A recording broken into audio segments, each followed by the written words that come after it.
Imagine being able to instantly tap into your intuition and get the clarity you need on any situation. What if all it took was a deck of oracle cards and a little guidance to connect with your higher self? Whether it's navigating a major life decision or simply wanting to feel more connected to your own wisdom, learning how to read oracle cards can be a life-changing practice. In this video, I'm going to teach you the 5 simple steps to start reading oracle cards today. You'll learn how to choose the perfect deck for you, clear away any energy from previous readings, set intentions for powerful results, and confidently interpret your cards. Plus, I'll show you how to reflect on what the cards are telling you and how to take empowered action based on the guidance you received. By the end of this video, you'll be ready to dive into the magical world of oracle cards and start tapping into your intuition with ease. Learning to read oracle cards is like looking into a mirror. It often reflects your hidden feelings, desires, and even the things you might be avoiding. I remember working with a client who asked about a romantic partner in her life. She wanted to know if the relationship was right for her. When I pulled the cards, they didn't directly address the relationship, but instead revealed messages about her own personal growth. The cards showed her the need to make shifts within herself before she could fully connect with somebody else. It wasn't what she expected, but exactly what she needed to hear, already confirming what she felt deep down inside. She realized that in order to avoid repeating past patterns, she needed to cut ties with certain aspects of her past. This is the kind of deep insight that oracle cards can provide. When it comes to reading oracle cards, the first thing you need to do is choose a deck that resonates with you. This is a personal process because not all oracle decks are the same. Some are geared toward love, others toward personal growth, or even some messages from specific entities, like fairies or dragons. It's important to find a deck that aligns with your current need or the type of guidance you're looking for. Here are a few things to consider when choosing a deck. Look at the artwork. What imagery resonates with you? Read about the creator of the deck. What energy or intention did they infuse into the cards? Choose a deck that speaks to you, either visually or intuitively. If it feels right, it's likely the deck you need at this time. I always say, there's no such thing as having too many decks of cards. I remember the first time I found a deck that felt right for me. It was like the cards were already speaking to me before I even started using them. When you find that connection, you'll know it's the one. My favorite way of choosing decks of cards is to be with them in person. Find a metaphysical store you feel good about entering, and then start wandering the store. Gaze over the cards and see them, but don't focus too hard on it. More like flowing your eyes over them. When you find your eyes stopping at a deck, or maybe even staring at it, feeling you pull and want to touch them, this is the deck of cards for you. Once you've chosen your deck, it's crucial to clear any of the previous energy. Think about it. If somebody else touched your deck or you used it for a different reading, that energy can linger and cloud the clarity of your next reading. Here are a few ways to clear your deck. Knock on the deck a few times to break up the energy. Pass the deck through incense or sage smoke to cleanse it. Use a crystal like obsidian or a selenite to absorb and clear any residual energy. After clearing your deck, you want to set your intention. Think of setting an intention like tuning into the right radio frequency. You need clarity to hear the right message. Ask yourself, what am I seeking guidance on? What am I looking for as a general insight or answers to specific questions? What do I want to feel or understand by the end of this reading? When you set your intention clearly, the reading becomes more focused and the cards can provide exactly what you need. I've seen so many readings transform just by focusing on the intention. When I first started, I didn't really know how to set my intentions well.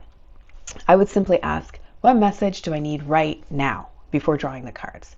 This would allow the cards to provide guidance for me on the most pressing situation I was energetically connected to.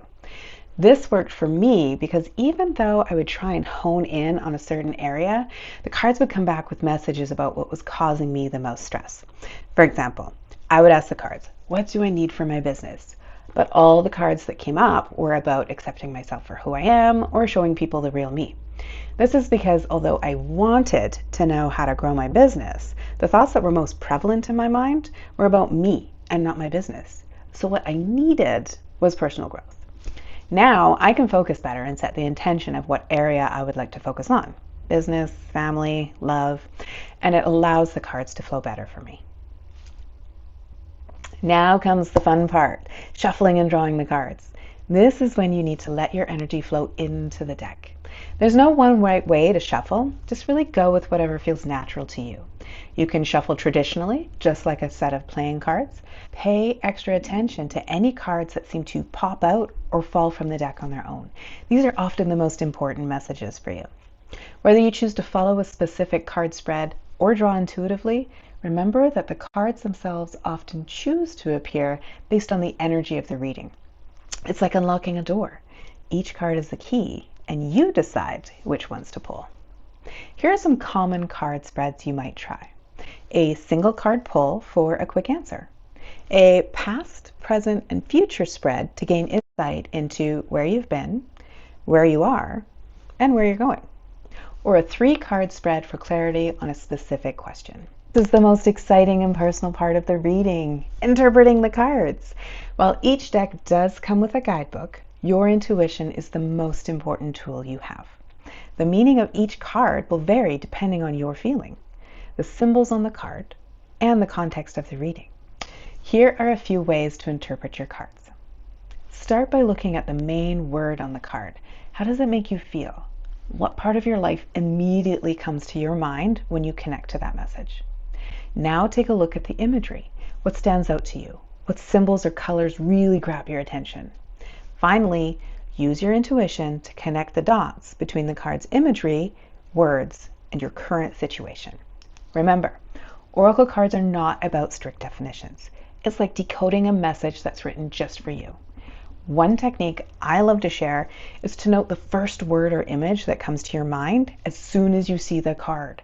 Trust your instinct. This is often the clearest message. Finally, after interpreting the cards, it's important to reflect on the messages you've received and take action. Oracle cards are about empowering you to make decisions, not just giving you answers. Think of it as receiving a roadmap, but you still have to take the journey yourself. Here's how to reflect and act on your reading. Spend a few minutes journaling about the insights you have gained. How do they apply to your current situation? Consider what steps you can take based on the guidance from the cards. What small action can you take today to move forward?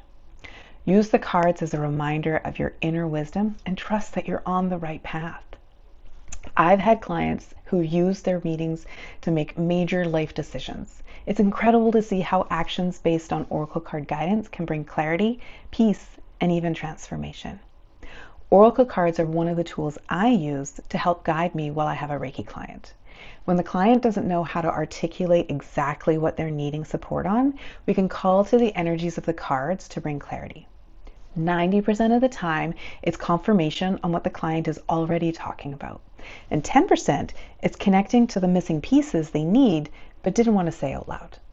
It's an amazing confirmation for both them and myself when the cards come out on the table and connect to exactly what they've been talking about in their life. We know then that this is where we need to cut some of the cords and release energetic blocks in their session. You've now learned how to read oracle cards in 5 easy steps, from choosing the right deck to taking empowered action based on the guidance you receive. But remember, this is just the beginning of your journey with oracle cards. The more you practice, the deeper your connection will grow and the more clarity you'll receive. If you would like more personal insight and guidance, I offer an intuitive oracle card reading subscription where I provide monthly customized readings just for you. Each month, you'll receive a personalized 3 to 5 minute video of an oracle card reading designed to help you navigate the challenges and opportunities in your life. Ready to get started? Check out all the details below. The link is in the description.